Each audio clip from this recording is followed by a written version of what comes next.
प्रिय दर्शकों, श्री कृष्ण ने पक्षीराज गरुड़ को बताया कि महाकुंभ 2025 में होगा महाप्रलय।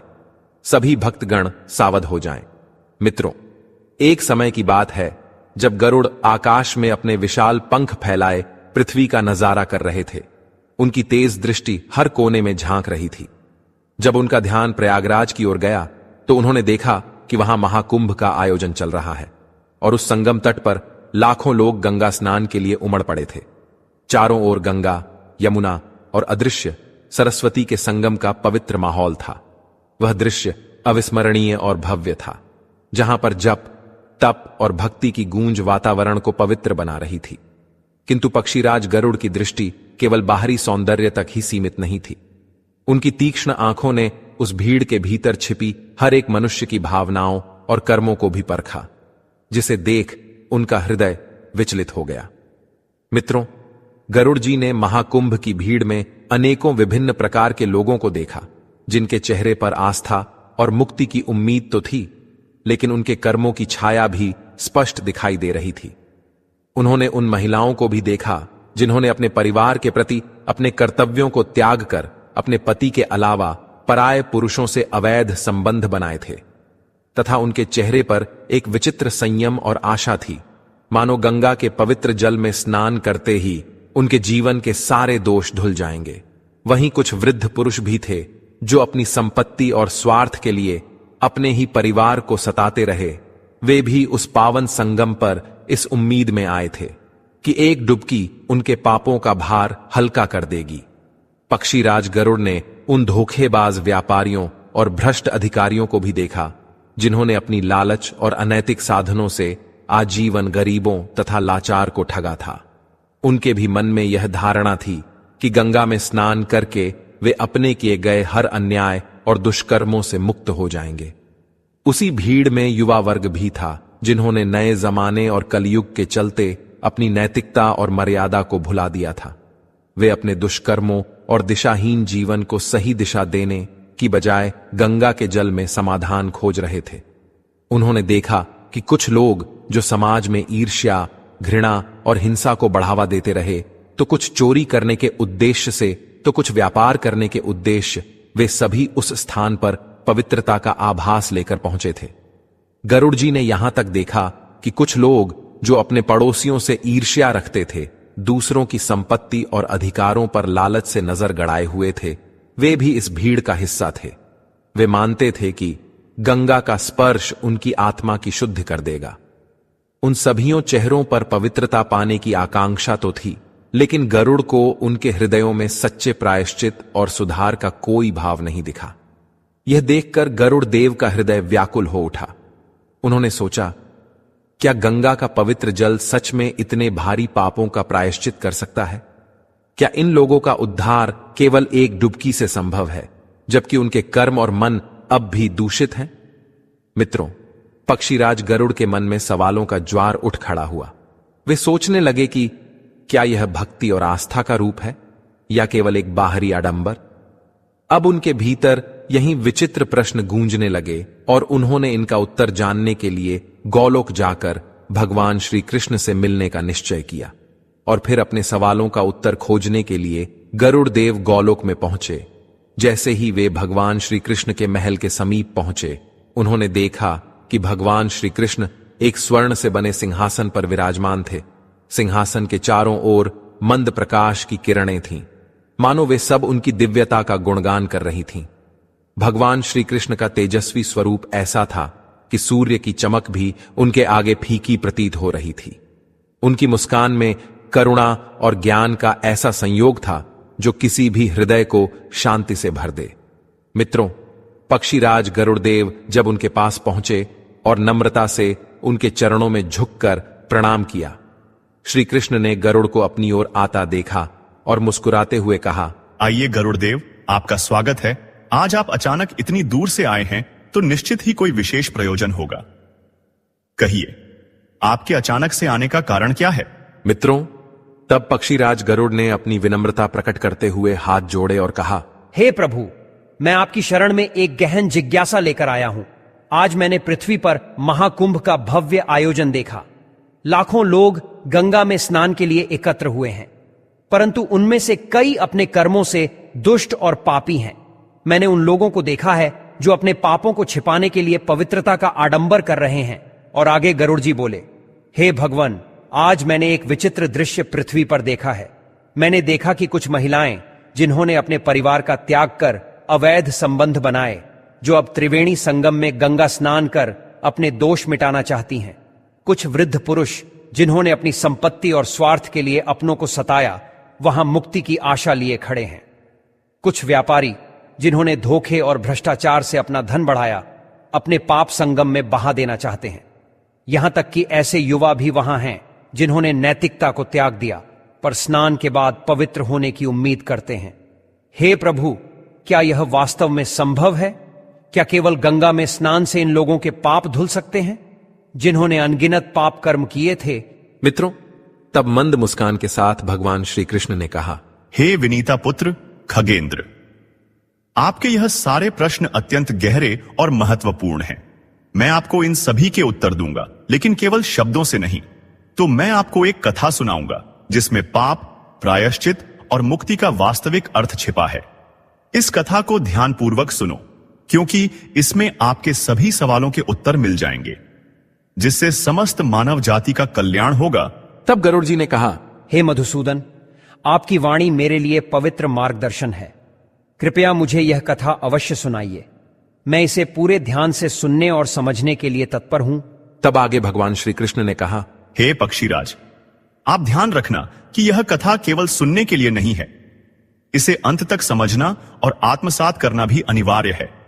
जो इस कथा को अधूरी छोड़ देता है, उसका पाप कभी नहीं मिट सकता। यह उसी प्रकार है जैसे नदी के किनारे पहुंचकर उसे पार किए बिना लौट आना। जो इसे अंत तक सुनता है, वह सच्चे महाकुंभ स्नान का फल प्राप्त करता है। मित्रों, अब प्रेम पूर्वक गरुड़ जी ने कहा, हे गोविंदा, मैं आपको वचन देता हूं कि इस कथा को अंत तक सुनूंगा और इसे अपने जीवन में उतारूंगा। और मैं यह संदेश भी दूंगा कि जो मनुष्य इसे अंत तक सुनते हैं, वे ही सच्चे प्रायश्चित और उद्धार का मार्ग पाते हैं। आपकी वाणी मेरे लिए अमृत के समान है और मैं इसे पूरी निष्ठा से ग्रहण करूंगा। तब श्री कृष्ण कहते हैं, हे पक्षीराज, एक समय की बात है जब गंगा के तट के समीप एक प्राचीन गांव था जिसका नाम काशीपुर था। इस गांव में एक ब्राह्मण सत्यप्रकाश अपनी पत्नी संध्या के साथ रहता था। वे दोनों ही सरल और धर्मपरायण जीवन जीते थे। सत्यप्रकाश अपने ज्ञान और न्यायप्रियता के लिए प्रसिद्ध थे और संध्या अपनी करुणा तथा सद्गुणों के कारण पूरे गांव में आदर की पात्र थीं। वह मानो साक्षात भगवान राम माता सीता का जोड़ा हो। तभी महाकुंभ के समय पर गांव में हलचल मच गई थी। सत्यप्रकाश और संध्या अपनी छोटी सी कुटिया में बैठकर महाकुंभ जाने की तैयारी कर रहे थे। तब सत्यप्रकाश ने कहा, अरे संध्या, महाकुंभ का स्नान आत्मा की शुद्धि का महान अवसर है, इसीलिए हमें भी चलना चाहिए। संध्या ने मुस्कुराते हुए कहा, अजी, आप ये सत्य कहते हैं, लेकिन मैं देख रही हूँ कि गांव में कई लोग ऐसे भी हैं जो केवल अपने पाप छुपाने के लिए जा रहे हैं। क्या गंगा सच में उनके पापों को शुद्ध कर पाएगी?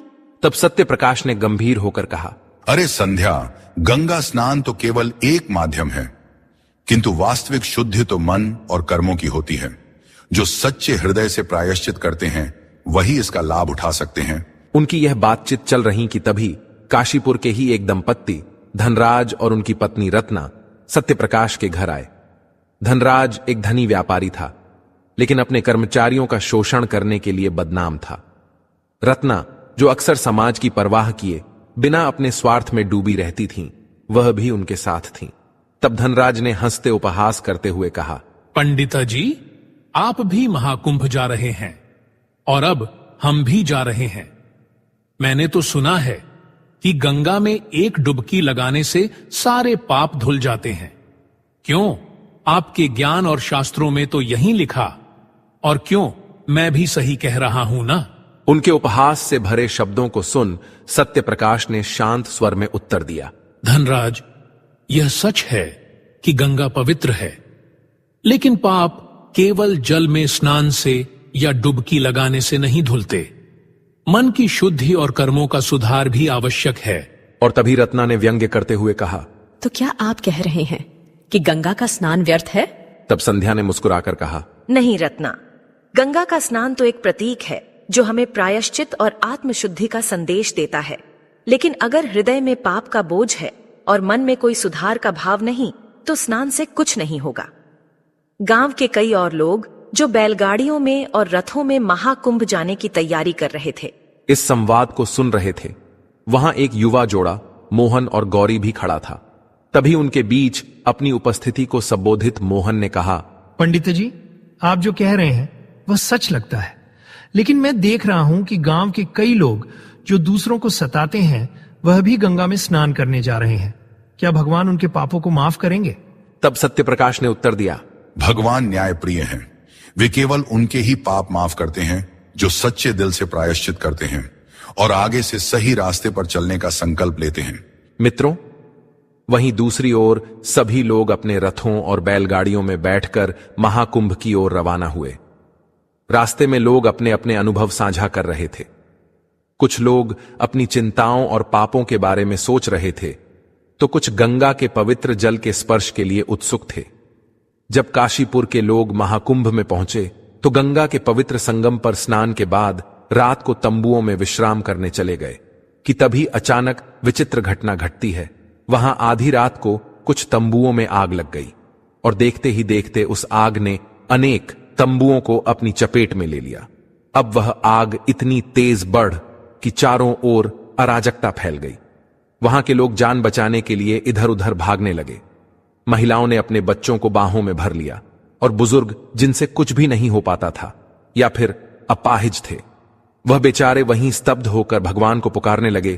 तो कुछ युवाओं आगे बढ़कर आग को बुझाने की कोशिश की, लेकिन वह लपटें और भयंकर हो गईं। अब चारों ओर भय और चीख पुकार मच गई। हे प्रभु, हमें बचाओ, हमारी रक्षा करो।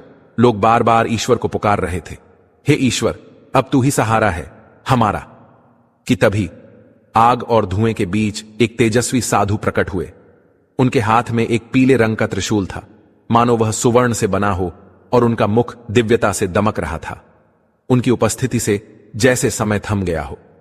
तब उस तेजस्वी साधु ने अपनी आंखें बंद कर ध्यान लगाया और अपने त्रिशूल को आकाश की ओर उठाया और कुछ मन ही मन मंत्रों का जप किया, जिससे कुछ ही क्षणों में उनकी दिव्य शक्ति ने आग को शांत कर दिया। लोग यह चमत्कार देखकर स्तब्ध रह गए। मित्रों, भयभीत और थके हुए लोग साधु के चरणों में गिर पड़े। तो कुछ रो रहे थे, तो कुछ उनकी ओर श्रद्धा से देख रहे थे।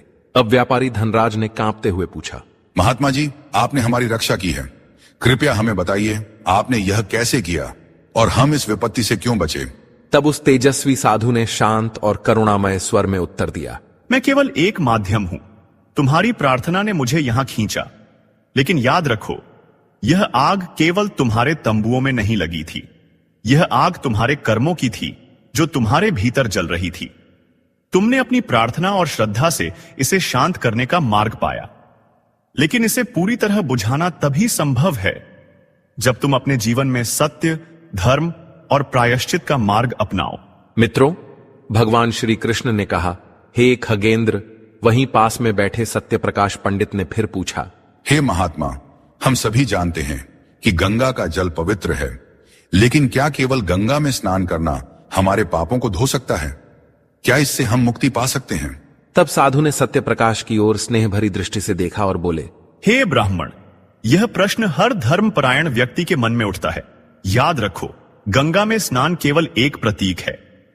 यह तुम्हें आत्मचिंतन और प्रायश्चित का मार्ग दिखाने के लिए है। लेकिन यदि मन और आत्मा शुद्ध नहीं है, तो केवल गंगा स्नान तुम्हारे पापों को नहीं धो सकता। सत्यप्रकाश ने फिर से पूछा, महात्मा, तो सच्चे प्रायश्चित का मार्ग क्या है? जो लोग अपने जीवन में बड़े से बड़े पाप करते हैं, उनके लिए मुक्ति का रास्ता क्या है? अब साधु ने गंभीर स्वर में उत्तर दिया, हे वत्स, सच्चा प्रायश्चित तब होता है जब तुम अपने पापों को स्वीकार करो और उन्हें सुधारने का दृढ़ संकल्प लो। परिवार को धोखा देना, लालच और धोखाधड़ी से धन कमाना, अनैतिक संबंध बनाकर समाज को दूषित करना और घृणा, ईर्ष्या, स्वार्थ से भरा मन, ये ही सबसे बड़े पाप हैं।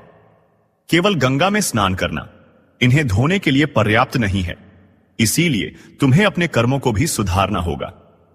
अब उन साधु ने सभी को संबोधित करते हुए कहा, सुनो, गंगा का पवित्र जल तुम्हारे भीतर परिवर्तन का प्रतीक है, लेकिन यह परिवर्तन तभी होगा जब तुम इसे अपने भीतर आत्मसात करोगे। अपने पापों का स्वीकार करना पहला कदम है, लेकिन उन्हें सुधारने का संकल्प लेना ही असली प्रायश्चित है। बिना किसी स्वार्थ के दूसरों की सहायता करो, सत्य, धर्म और प्रेम का पालन करो। सच्चा पुण्य वही है जिसमें तुम्हारा हृदय शुद्ध हो और तुम्हारे कर्म निस्वार्थ हो। और फिर उन्होंने आगे कहा, भगवान केवल उनके पाप क्षमा करते हैं जो सच्चे मन से सुधार की राह पर चलते हैं। यदि तुम यह सोचते हो कि केवल बाहरी कर्मकांड तुम्हें पवित्र कर देंगे, तो यह तुम्हारा भ्रम है। असली पवित्रता तुम्हारे मन और आत्मा में है।